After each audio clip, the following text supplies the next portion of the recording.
नहमदुहु व नसल्लिमु अला रसूलिहिल करीम अम्मा बाद फ़ौज़ु बिल्लाहि मिनश शैतानिर रजीम बिस्मिल्लाहिर रहमानिर रहीम। अज़ीज़ान मोहतरम, कुरान मजीद में अल्लाह तबारक व तआला की ज़ात मुबारक सूरह वद्दुहा में फरमाती हैं कि आफताब की रोशनी की कसम और रात की तरीही की कि जब वो छा जाए। और ए नबी, तुम्हारे परवरदिगार ने ना तो तुमको अकेला छोड़ा और ना ही तुमसे नाराज हुआ, और आखिरत तुम्हारे लिए दुनिया से कहीं ज्यादा बेहतर है। तुम्हारा परवरदिगार अनकरीब तुमको इतना नवाजेगा कि तुम खुश हो जाओगी। भला उसने तुमको यतीम पाकर जगह नहीं दी? बेशक दी। और तुम्हें रस्ते से नावाकिफ देखा तो तुम्हें सीधा रास्ता दिखाया। हम अपने परवरदिगार से दुआ करते हैं कि हम यूं ही अपने परवरदिगार की बुजुर्गी और पाकी बयान करते रहें।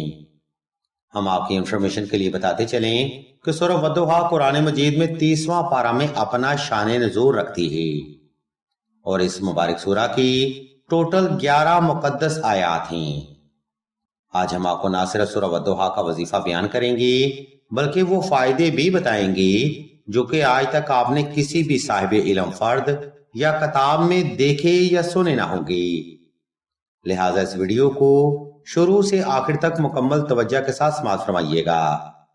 अजीज़ान मोहतरम, अहले इल्म अपने अताई इल्म की रोशनी में बयान फरमाते हैं कि सूरह वद्दुहा की कसरत करने वाला इंसान ताहयात हर किस्म के कर्ज, मर्ज, गुर्बत, अफलास, तंगदस्ती, हर किस्म की बंदिश, जुमला शादी के मसाइल, फोबिया, हिस्टेरिया, अठरा और हर किस्म की रूहानी और जिस्मानी बीमारी से महफूज हो जाता है। अलगर्ज आप जिस भी जायज हाजत के लिए सूरह वद्दुहा का वजीफा करेंगे, मेरे मालिक के फजल से उसी निस्बत से फैज भी हासिल करेंगी। इस सूरह में अल्लाह की जात मुबारक फरमाती हैं कि अनकरीब तुम्हें तुम्हारा परवरदिगार वो कुछ अता करेगा कि तुम खुश हो जाओगे। मैं दोबारा फिर से दोहरा देता हूं कि सूरह में अल्लाह की जात मुबारक फरमाती हैं कि अनकरीब तुम्हारा परवरदिगार तुम्हें वो कुछ अता करेगा कि तुम खुश हो जाओगे। यानी ये वादा मेरे मालिक का अपने हबीब से है कि जब आप इस वादा को वसीला बनाकर दुआ मांगेंगे कि या बारी ताला, आपने वादा फरमाया है कि हम आपको अनकरीब वो कुछ अता करेंगे कि तुम खुश हो जाओगी, तो मेरे मालिक, मैं आपसे आके वादे को वसीला बनाकर दुआ मांगता हूं कि मुझे अपनी रहमत से वो अता फरमा कि मेरी चाहत भी पूरी हो जाए। तो खुदा की कसम, इस तरीके से मांगी हुई दुआ भी अल्लाह के हजूर रद्द ना होगी।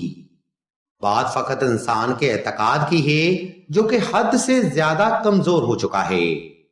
आप अल्लाह के पाक कलाम को वसीला बनाकर दुआ मांगना तो सीखें। वो अपनी रहमत के खजाने अपनी हबीब की उम्मत के लिए खोल कर बैठा हुआ है।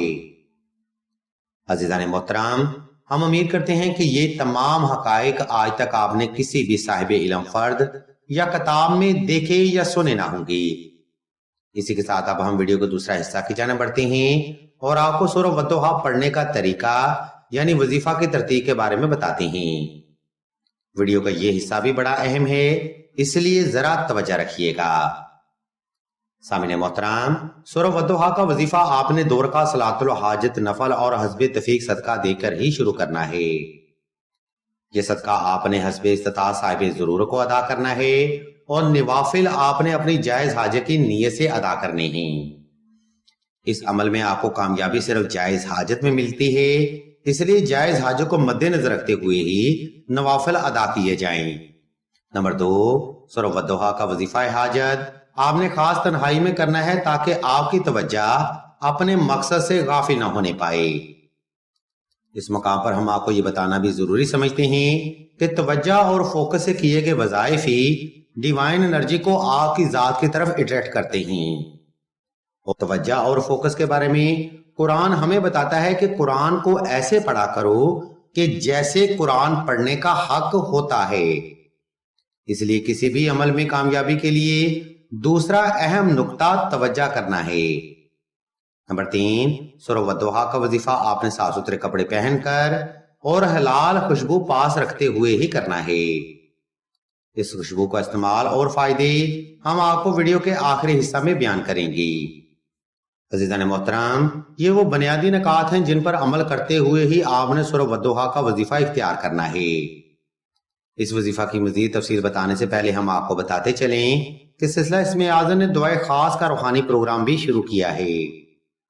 دعا کا یہ خاص پروگرام ایسے افراد کے لیے ہے جو کہ محبت کی بندش رشتہ میں بار بار ناکامی یا اثرات کا شکار رہتے ہیں۔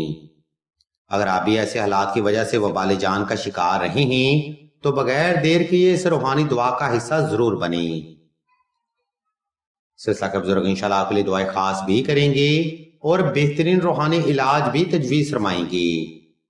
عزیزان محترم، اوپر بیان کردہ ترتیب کو فالو کرتے ہوئے آپ نے کسی بھی وقت کسی بھی مقام پر یعنی بغیر وقت کی قید کی نوافل ادا کر کے جائے نماز پر آلتی پالتی کی حال میں بیٹھ جانا ہے اور سورہ والضحیٰ آپ نے کھول کر پاس رکھ لینی ہے۔ جب آپ پرسکون اور ریلیکس ہو جائیں تب آپ نے سورہ والضحیٰ کو بسم اللہ شریف سے پڑھنا شروع کرنا ہے۔ یہ تلاوت آپ نے آہستہ آہستہ مکمل توجہ اور فوکس سے اور اپنی جائز حاجت کو تصور کرتے ہوئے دل سے اور آہستہ آہستہ کرنی ہے۔ جب آپ ایک بار سورہ والضحیٰ کی تلاوت مکمل کر چکے تب آپ نے اللہ کی بارگاہ میں ایک لمبا سجدہ حاجت ادا کرنا ہے جس میں آپ نے اپنی جائز حاجت کو اللہ کے حضور بڑے ادب اور عاجزی سے رکھنا ہے، اور اس ترتیب پر آپ نے 11 مرتبہ سورہ والضحیٰ کی تلاوت کمپلیٹ کرنی ہے، اور اس ترتیب کو فالو کرتے ہوئے آپ نے یہ عمل صرف 7 روز تک بلا ناغہ جاری رکھنا ہے۔ انشاءاللہ میرے مولا کے فضل و کرم سے آپ کی ہر نیک اور جائز حاجت صدقہ محمد و آل محمد ضرور پوری ہوگی۔ ناظرین محترم، آج کا روحانی پروگرام ہم یہاں پر تمام کرتے ہیں۔ اس علمی گفتگو میں ہم نے آپ کو سورہ والضحیٰ پڑھنے کا طریقہ اور عمل کے بارے میں چیدہ معلومات فراہم کرتی ہے۔